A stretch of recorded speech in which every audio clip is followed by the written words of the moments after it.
Hey, my name is Anatoliy Letaev, and I'm the founder of Migronis.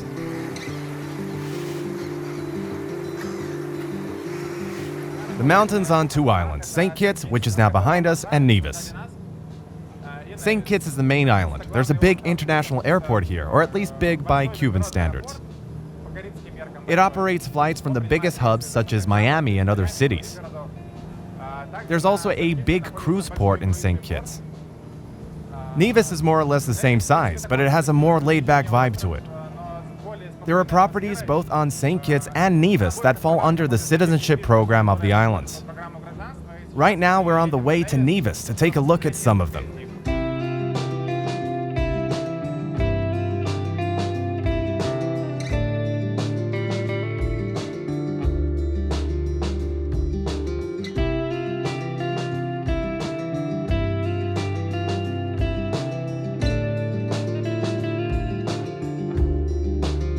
In the last 2 to 3 years, the path to citizenship by investing in real estate has become very popular.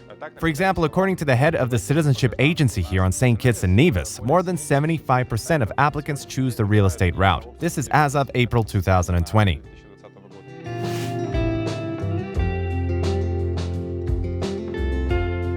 There are a lot of developments, but there are not too many condominiums. So Nevis really only has this one as an active condominium. Four Seasons Resort has some of the villas, which are fractionals, so you can buy into a fraction. And there is also Krishy Beach, which has CBI. So even if you should definitely see Zenith Nevis. I must show you that. Okay. Because thinking about that, that's fractional, but it does give the option of people being able to invest in there at $200,000.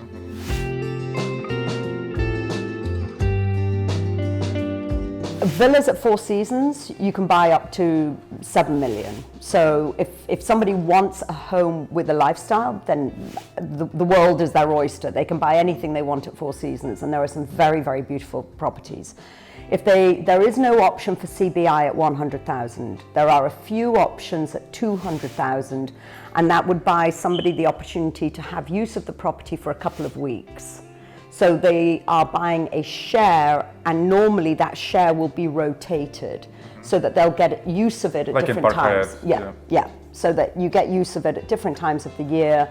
And if you choose not to use it, then you get the rental income. The legislation says that in order to be able to qualify, it has to be $400,000 investment. So that is what has driven the price of the properties. They introduced the 200,000, but the only people who are going in at the 200,000 are sort of fractionals. Nobody is selling an entire property at that price. But if you're talking about just usual market, not CBI one, so what people can buy for 100, 200, $500,000? We've got a few properties. We have something over in Saint Kitts at Ocean's Edge. It's a studio. Very clean lines. It would be on the hills, yeah. Before you go over towards Park Hyatt. So we've got a studio there that we've just listed at 135,000. So there are price. 135? Yes. It's a studio? But it wouldn't, it's a studio, looks out over the ocean. So you look out across the ocean and you can see the Marriott at the end of that beach. And you kind of see a little bit of the golf course to the side. So that's $135,000. And we also have a couple of more traditional homes in Nevis, and they start at about, we've got one that we're just, it's 190,000 US. That's a traditional home on its own piece of land. We would probably think that would be a lifestyle buyer, somebody who wants to live here, who wants to make Nevis their home, who wants to have a garden and, just live here. Might be retirees, might be younger professionals who want to sort of get away from the rat race and make, Nevis their home. So across the spectrum, we have a very interesting client base. We just kind of never know who's going to call us. We have, I would say, a mixture of all kinds of nationalities. We have British, we have American, we have Canadians, we have some Russians.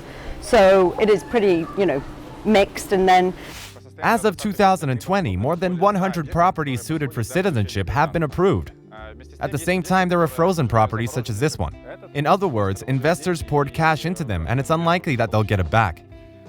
That's why you need to be very careful when choosing a developer if you want to get citizenship this way.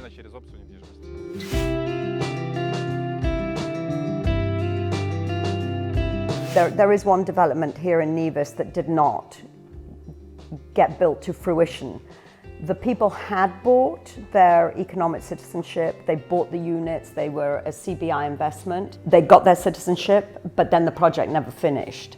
And that one is, I couldn't tell you what's going to happen with it because that was a lot of Chinese who invested in there. I don't know what's going to happen to the project. We don't know whether they can then now sell it because they don't really have anything to sell because the project isn't finished, it's not habitable. So there is that project here in Nevis.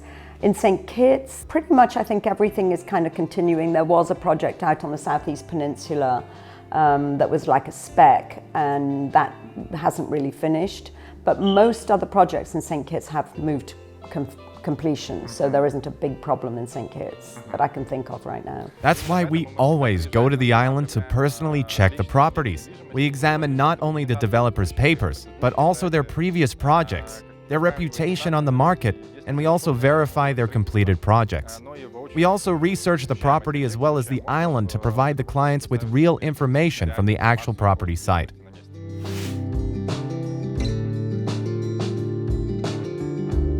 I'd say that the average cost might be somewhere at about $700,000 because you have some like this that are at $450,000, then you have homes that are at $2.2. So it really depends on the style, the size of the land, the architecture, you know, there are lots and lots and lots of variables, but there are starting points, like we were saying, at about $150,000 for a small studio, and then going all the way up to 7, 8, 10 For million. some reason, most people think that real estate on the islands should be cheap. When it comes to Saint Kitts and Nevis, this is far from the truth. You can buy a one-room apartment for $120,000 to $150,000 here, and a decent property will run you about $700,000 to $800,000 or even more.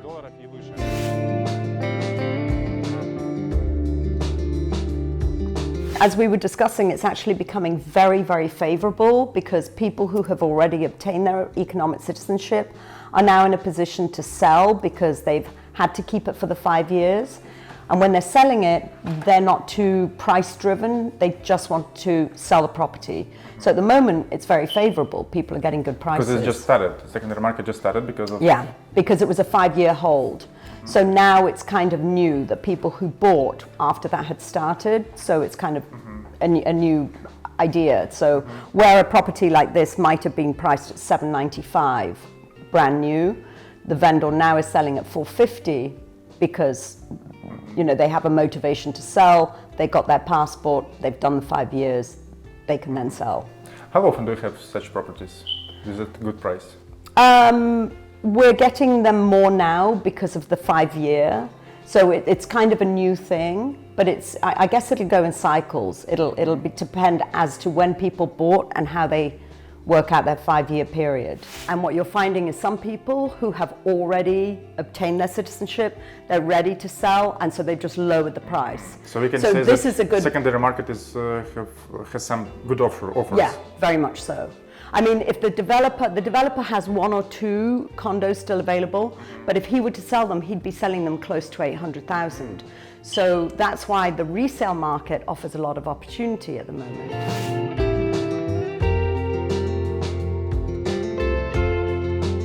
Yeah, when you're selling the property, there's a 10% transfer tax that the vendor has to pay. And if you were buying in Nevis, but we're not going through the CBI route, then you would have to pay a 10% alien landholder's license. So you apply for your alien landholder's license, it's 10% of the value of the property, of the sale price, and then that gets paid to the government. So those are the vendor has to pay the 10%. And does it need to pay some property tax? Yeah, property taxes are very inexpensive. I think the property tax for this unit, I have the note in my phone, I believe it's 300 or 400 US a year. So property taxes are inexpensive. And there is no any tax to rent this property.